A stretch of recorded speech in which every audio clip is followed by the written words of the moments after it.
Hello, hello, everybody. It's Barbie with Two Friends and a Bible. I am going to be talking about the red heifers today and what the importance of that was. What happened, I think it was last Friday, maybe Thursday with Israel, where they received the 5 red heifers. We're going to talk about that real quick. And I'm going to uh, talk about the temples as well and kind of give you an explanation as to why the Temple Mount, why a new temple is so important to the Jews and why these red heifers are so important to the Jews and important to the Christians for end times. Okay, so last Friday at Ben Gurion Airport, the Jews received 5 red heifers. And if you don't know what a red heifer is, a red heifer is a female cow that has not had any babies or anything and has not been worked on the farm. They're very pure. And a red heifer can be disqualified if they just have a white hair. It's very for them to be receiving 5 red heifers that are unblemished, that is like crazy. And they received them from Texas. There was 2 farms in Texas that they had someone go out and they found these red heifers. And so they went out, the rabbis or the temple rabbis went out and checked them out last year. And sure enough, they were unblemished. And they've kept it from everyone for a year and they've been watching it through Zoom and keeping an eye on them, and they've stayed pure for the last year. And they were supposed to come last month, apparently, but it was so hot in Texas, it was not safe to transport them. So they didn't do it. But what it is the Jews need the ashes of a red heifer, and it has to be without blemish. And they need this to establish the third temple and sacrifices.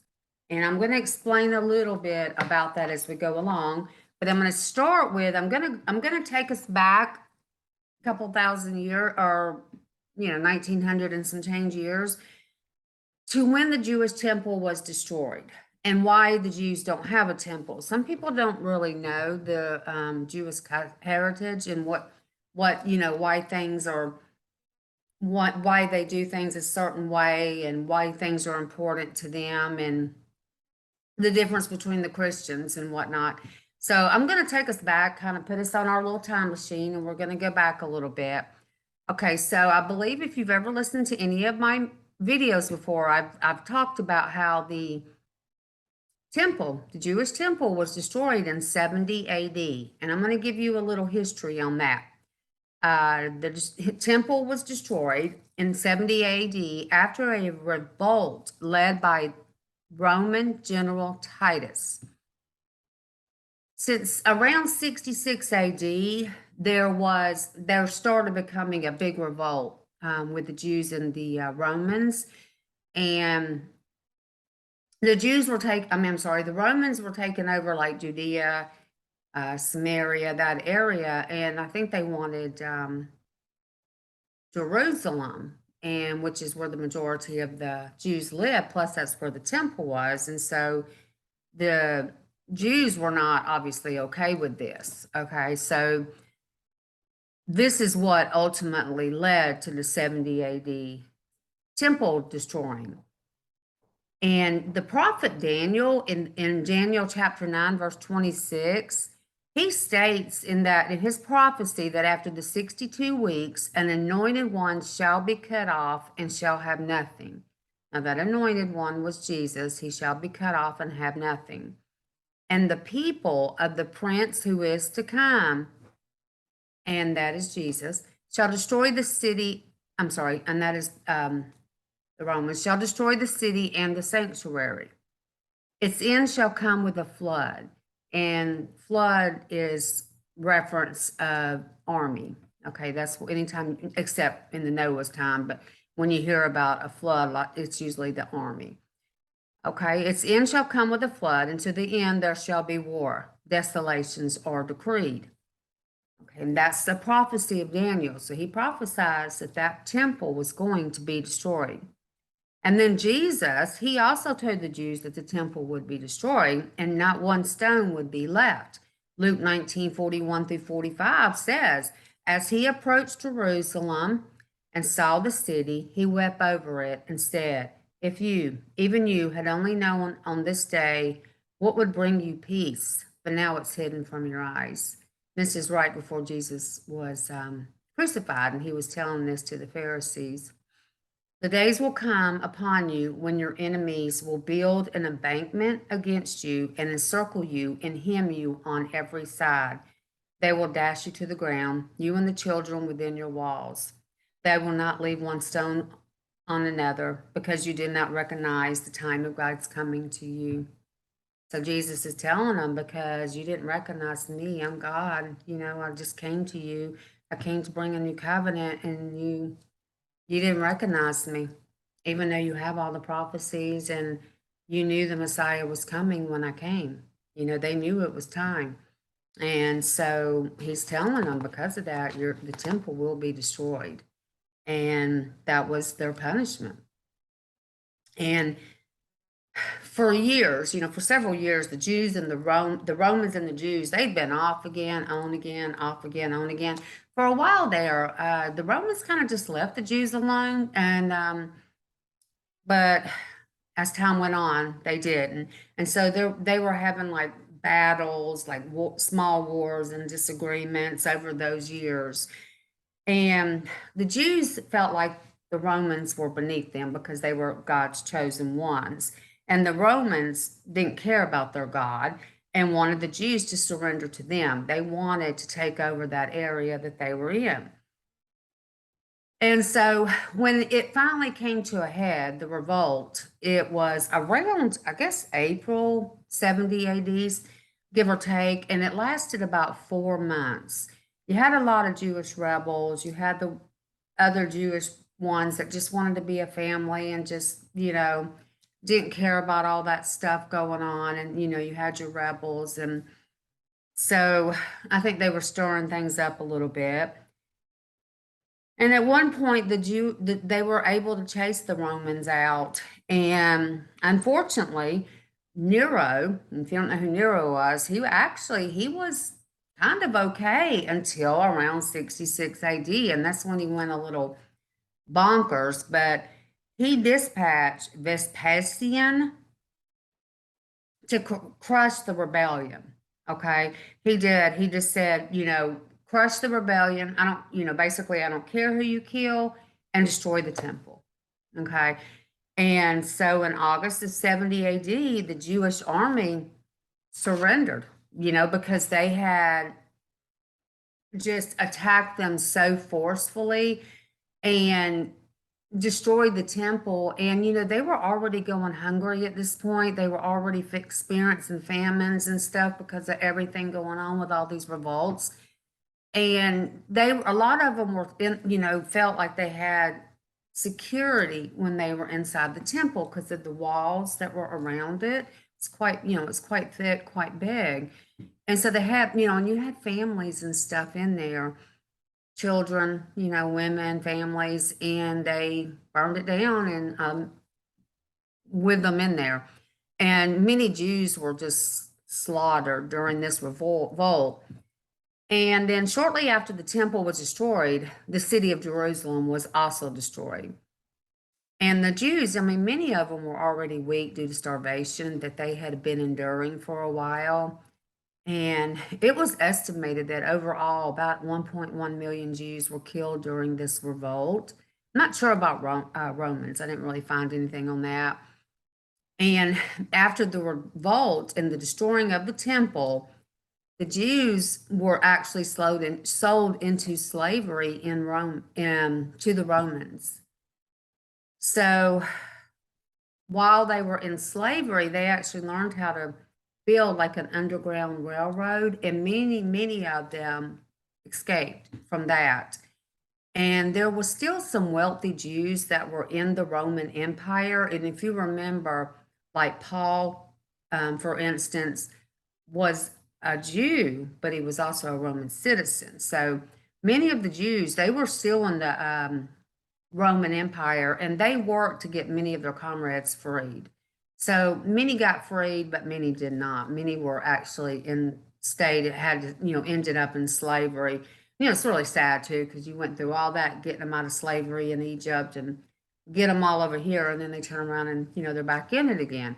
So, and that temple was a huge part of worship for the Jews.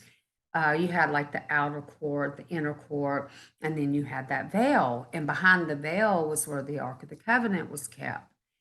And that's, the only person that could go behind that veil was the high priest, which was the main high priest, which was the main priest. He was like over all the other priests. And he could only go in there one day a year, and that's on Day of Atonement. And that's when they sacrificed and for the atonement of sins. The Jews believe that they're once a year that God goes through and looks at his book of the good versus the bad that you have done. And if the good outweighed the bad, then your name got to stay in the book. But if it didn't, it got removed. But that was their place of sacrifice. That was their place of refuge. That was, God's home. That was God's home, and that's where they went to be with him. So, the Jews were very against suicide. But when all this happened, gosh, it just devastated them so badly that many actually committed suicide. The temple was who they were. It's a part of who they were. And how this temple came into being was King David originally. God instructed King David about building the temple, gave him instructions on, how it should be and whatnot. Because, when Moses was around, they had a tabernacle, and it was like a fancy tent, and they could move it. But this was going to be a temple that was, stationary in one place. And so God instructed King David on how to build the first temple. Okay. And King David was never able to build it. So, I don't think God allowed it. So Solomon, King David's son, actually built the temple.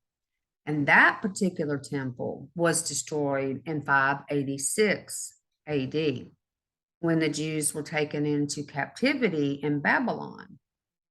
When King Cyrus let them come out of Babylon and they went back to Jerusalem, they rebuilt this temple, which is the temple that was destroyed in 70 AD. And then when King Herod came onto the scene, he actually added to it. So it was an extremely fancy, gold, everything, just a fancy temple. And so they had the first temple that was destroyed, 586 BC. Then they get to build it back, 70 years later after they're out of bondage in Babylon when King Cyrus let them go. And then they got their new temple built. And then in 70 AD, it was destroyed again. And since that time, since 70 AD, the Jews have not had a temple.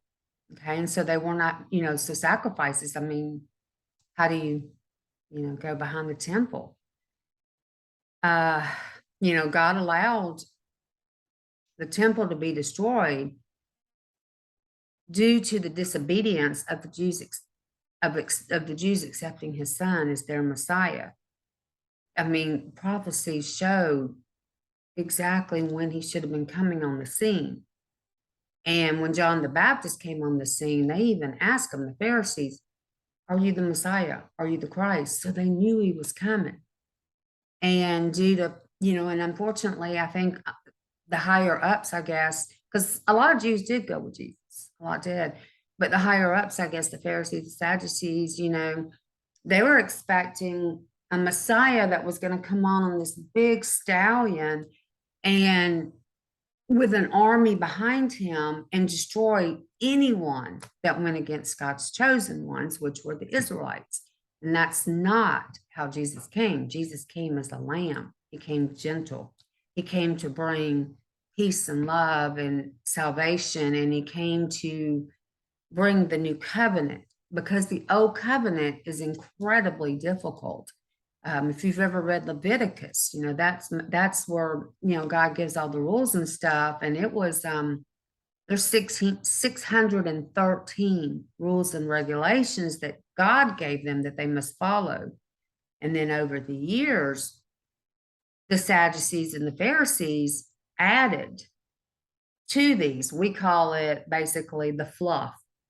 They weren't God inspired rules and laws, they were fluff that they added to it, which is one of the reasons Jesus got so mad at them, because he's like, you're not, you just need to focus on God's rules, not all this other fluff. But they didn't. And then in addition to that, they denied he was the Messiah and contributed big time to his crucifixion. And had they not turned their back on Jesus, they would have realized that that they didn't need the temple anymore, and they would not have been so upset when that temple was destroyed, because they would have realized they don't need it anymore. Jesus is our ultimate sacrifice. He is the blood sacrifice. You need blood to atone for sin, which is where the Jews would, and why God instructed them to sacrifice. Okay. And so that's how they got atoned for their sins, Day of Atonement. But when Jesus came, he was the ultimate sacrifice. So there didn't have to be any other sacrifices. He was the blood sacrifice, and they turned their back on it. And that was punishment, was the temple to be destroyed, and so after the temple was destroyed and the Jews were living in Rome as slaves, and some were living as free men, they eventually ended up living all across the globe, just in multiple different places. And then around 1917, they started moving back to Israel, just a few, and then in 1948, Israel actually became a nation. So from 70 AD to 1948 AD, Israel was not a nation. They were destroyed in 70 AD. And it was 1948 before they came back. I mean, you're talking almost 1950 years that they were not a nation. So once they became a nation, that's the first thing the Jews are really starting to talk about. We need our temple. We need our temple. We need our temple. We need to sacrifice. We need to start getting our traditions going again, because now we have a place to do. Now we have a place where we can do it. Well, unfortunately, where they want to put it is where the Muslims mosque, or whatever they call it, is at. And so it's not good. They're not agreeing right now at this point. And so, prior to the 1948 state being born again, they had nowhere to put the temple, but now they do. And it's still at this point, they don't need a temple, but they still, through the years of being taught through tradition, they still don't believe that Jesus is the Messiah. They still believe they're waiting on their Messiah. And I don't understand how they could do that, but they do. And because it clearly says in scripture, and if you can figure out the dates and when he's going to come, but they still don't. But I'll tell you though, there are hundreds of thousands of Messianic Jews now. And if you don't know what a Messianic Jew is, that's someone who was born, raised Jewish, and converted to Christianity, and decided and claimed and believed that Jesus is the true Messiah and the Savior of the world, and they accepted Christ in their hearts. And now they are Messianic Jews. So they still have their Jewish heritage, but they believe in Christ. So there are hundreds of thousands of them now. And but there's still many, many, many who have not opened their eyes and have not accepted Christ. And as even Jesus said in that verse I read you in Luke, that now your eyes are closed, and it's sad. And what's going to happen because of that is when the Antichrist does come on the scene, they're going to be deceived because they think they're still waiting on an Antichrist. And when the Antichrist comes on the scene, he's going to say, "Oh yeah, build that temple, sacrifice them animals. I'm good, you know, and let's do a peace treaty and let's do all these other things." And then, yeah, a couple years down the road, he's going to say, "Oh, psych, I was kidding," and he's going to go after him and kill him. So they're going to be completely deceived. It's really sad. So that's just kind of some information on the temple, where it started, and where we are now, and why they're so anxious to get this third temple built. And I'm gonna now that us talking about that, understanding the temple and what happened to it and why it's such a big topic for the Jews to rebuild this temple actually leads us now to talk about the red heifers. And the red heifers were talked about in Numbers 19, and it's the laws for purification.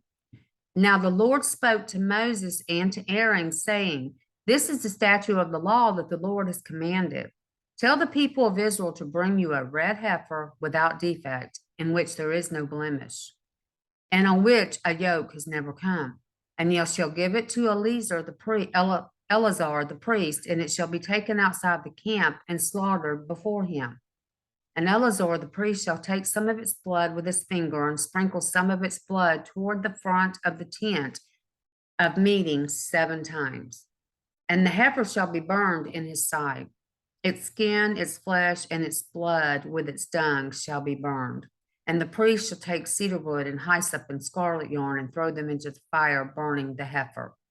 Then the priest shall wash his clothes and bathe his body in water, and afterward may come into the camp, but the priest shall be unclean until evening. The one who burns the heifer shall wash his clothes in water and bathe his body in water, and shall be unclean until evening. And a man who is clean shall gather up the ashes of the heifer and deposit them outside the camp in a clean place. And they shall be kept for the water for impurity for the congregation of people of Israel. It is a sin offering. Okay, so to them it is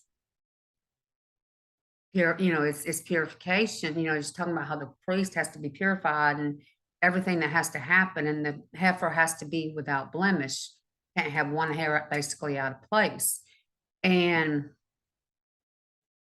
once the priest has done the sacrifice, someone else actually has to get the ashes and deal with the ashes, but it is for the sin offering. And so once this is done, the temple priests will be pure enough to do their temple duties and perform the Temple Mount sacrifices. These heifers are very important to do the start of the temple sacrifice, and raising a perfect unblemished heifer has been a huge challenge for the Temple Institute. Even a white hair will disqualify it. In 1900 years, they have not been able to come up with a heifer. They've had a few here and there, but none of them have ever been unblemished like they needed to be. So to receive 5 unblemished is shocking. 5, because they only need 1. So, and for Christians, like I said, we don't need a red heifer sacrifice. We don't need a sacrifice, and we don't need temples, because we have our purification through the blood of Jesus Christ, who offered himself without blemish to God, taking us from the old covenant and to the new covenant and taking on all our sins. So we don't have to do all that. And so then then I know, if you don't know much about it, you got to ask yourself, well, why, if the Christians don't need this red heifer anymore, and the Christians don't need to sacrifice, why are they excited about the red heifers? We're not excited because the Jews got the red heifers and now they're going to be able to sacrifice, atoning for their sins, because that makes us sad that they still think that that's what they need to do. Instead of accepting Christ and missing that and going to be deceived. And we know millions are going to be killed during the end times. So yeah, it's actually sad in regards to that. But for the Christians who know Jesus is the Messiah, and we know about end times, and we study end times like eschatology and what I study, we know it's a huge deal in the end times. So one of the things that's going to happen is when there is a temple area built, the Antichrist is going to put himself on the throne in the temple, which is supposed to be God's throne, and declare that he is God. Okay, and this is going to happen right around the mid. If the 7 years, it's going to happen around the midpoint of that tribulation, and it is called the abomination of desolation, because he is going to create an abomination in the temple, and the Jews, it's going to take it from being this wonderful thing that happened to it's going to be dirty. Yeah, because he's going to be sitting in a spot that only God's supposed to be, and it's going to dirty it. And so that's what's going to happen. He is going to sit in there and declare himself God. And with us having the red heifers now, the Jews having the red heifers now, they're going to really push to get this temple built. And the other thing that's going to happen is when the Antichrist is sitting on the temple for the abomination of desolation, one of the other things he's going to do is stop sacrifices. Yeah. So he's in the beginning, it's going to be, oh yeah, buddy. Yeah, we got you going, but he's going to trick them. He's going to fool them. I mean, that's what, Antichrist is indwelled by Satan. And that's what Satan's job is to prevent anyone from going to heaven. God don't send us to hell, Satan does. And that's his job, to get us there. And so he wants to fool them, and that's exactly what he's going to do. And so that's why this is a happy occasion and a sad occasion. Christians, it's happy because it means the end times is even that much sooner. That's one of the big things that had to happen. And by having this red heifer, they're going to really push to get the temple built even faster. So yeah, it's going to be interesting. And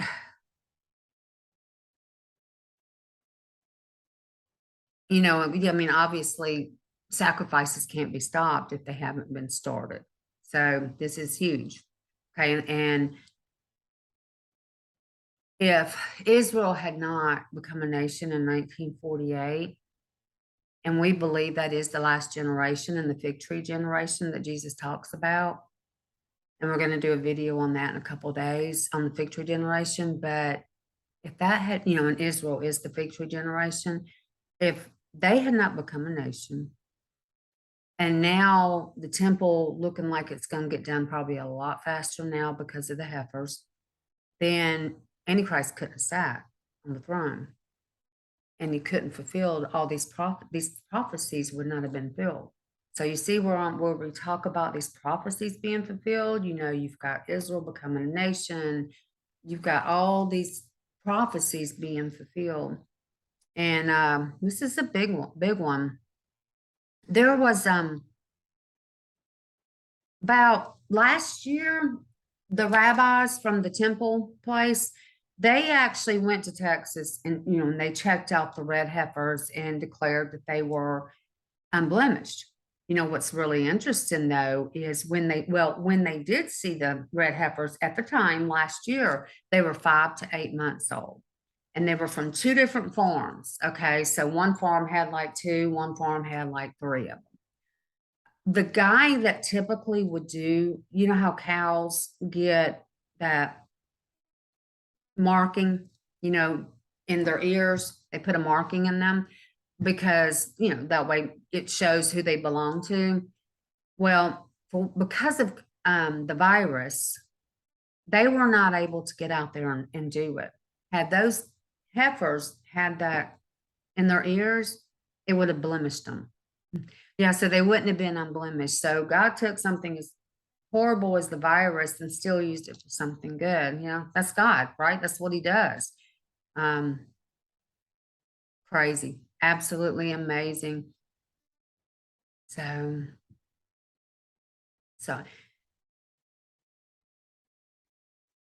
Sorry, brain pause. Okay. So when the heifers, okay, so they went last year, saw them, and when the heifers actually left to come to the United States, they were in perfect condition, no blemishes, nothing like that. I mean, and this is a year later, still no blemishes. You know, a heifer can't have a baby, it can't have any blemishes, any markings, anything on it, and all five of them were still unblemished after a year. And so they sent them over, and they tried to send them last month, but it was too hot, and so they didn't send them. So they arrived last week, and they have to, due to the country's rules, they have to go in quarantine for 10 days. And so they're going to be in quarantine. And the ironic thing is, what's so interesting is they will be in the quarantine's 10 days, and they have to wait 10 days to get out of the quarantine. And that is going to be on Rosh Hashanah, which is Yom Kippur, Jews' year. Yeah, so it's going to be on Rosh Hashanah, and that's going to be around September 26th, which is a high watch date for end time prophecy, because there's several things going on that day. There will be a new Shemitah cycle starting. So a new beginning of 7-year cycle is going to be starting. It's going to be the 50th Jubilee. Jupiter, which, you know, represents, I think, the male child, is going to be closer to the earth than it has been in 70 years. Interesting, huh? And got Rosh Hashanah, Shemitah cycle, Jubilee, heifers coming out of quarantine, Jupiter. I mean, you see all the things, all the end time prophecies that are coming up on the 26th. So it's a high watch day. Many people believe that could possibly be a rapture day, and that would be, you know, a pre-trib, or someone who believes in pre-tribulation. Just remember, if we don't get raptured within those few days, and they're saying anywhere from September 26th to October like 19th, which is how long all the feasts last.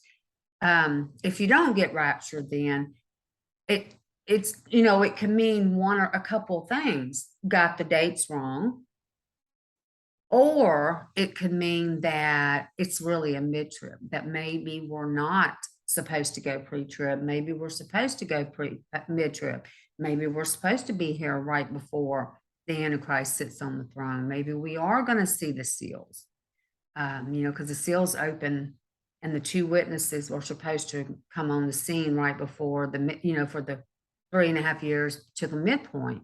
So it could mean that. So that's why you really, really need to make sure you watch what the seals, trumpets, and bowls are, so you know what they are. Because, you know, there's always that possibility. You know, open your mind to something different. Don't assume that it's definitely pre-trib. Now, we all want it to be pre-trib, but, you know, in the event it's not, don't think that that did not start the tribulation, because it very well could. And things will sneak past us in the beginning, such as if you didn't understand what these heifers could mean in the temple, that could have snuck right past you, as not realizing that that is a end time sign. You know, just, you know, all these things that's going on with the weather and all these wars, all these things going on might have snuck past you. Well, the seals could too.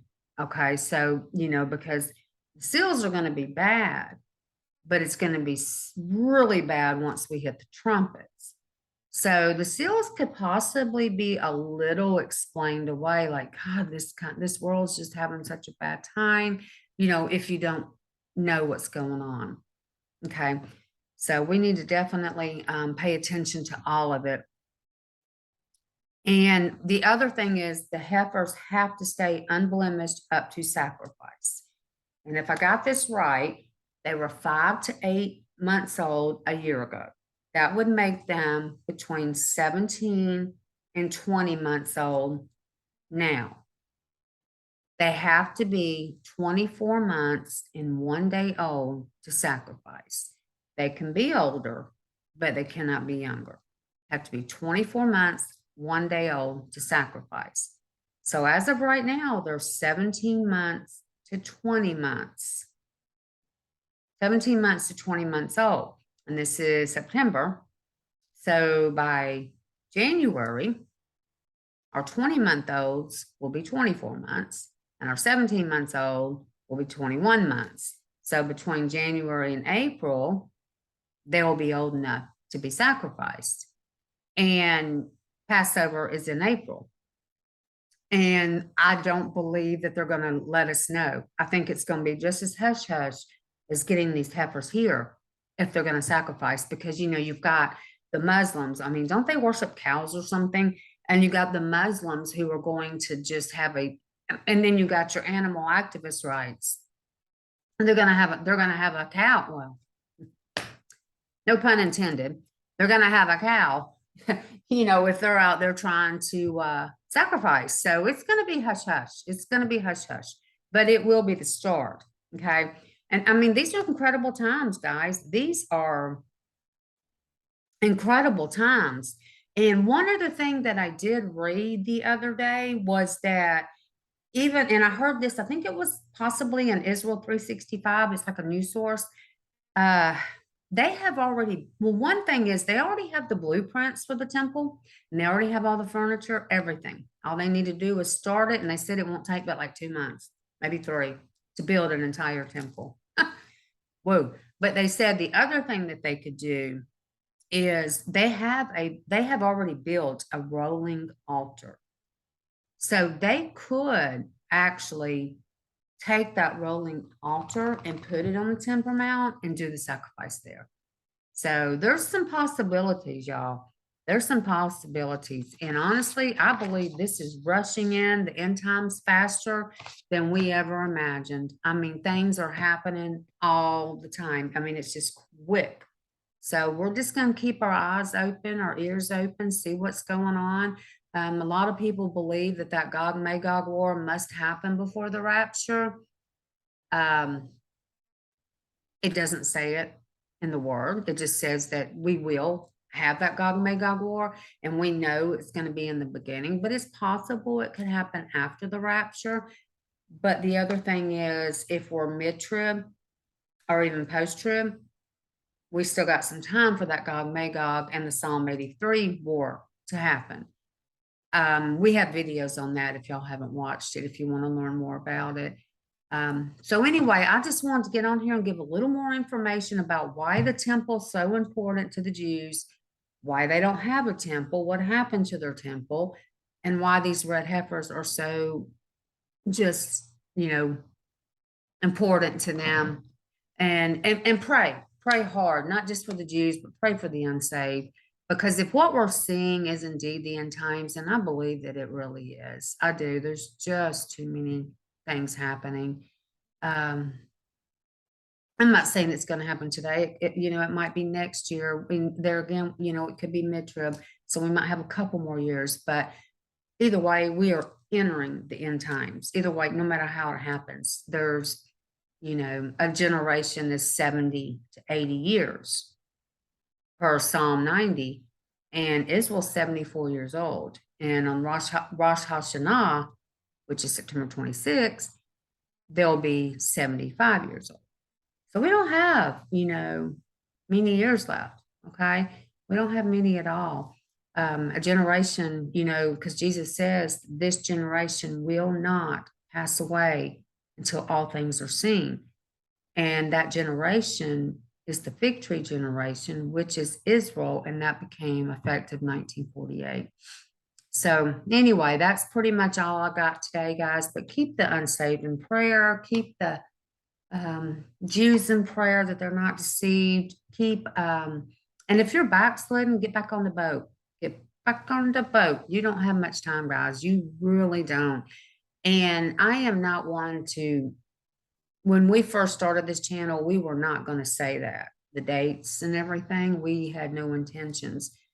And we weren't going to say that we felt, you know, that we feel it's possible coming very, very soon. But it's coming. So we just decided, we just felt like the Holy Spirit was telling us we can't not say something. We would rather be wrong or maybe off on a date or something, than to not tell you at all. Okay, so you guys have a great day. I will be doing another update fairly soon. Lots going on out in that crazy world. I hear Puttin's up to something. Putin, whatever. He's up to something, so we'll keep an eye on it. Have a great one, guys. Maranatha.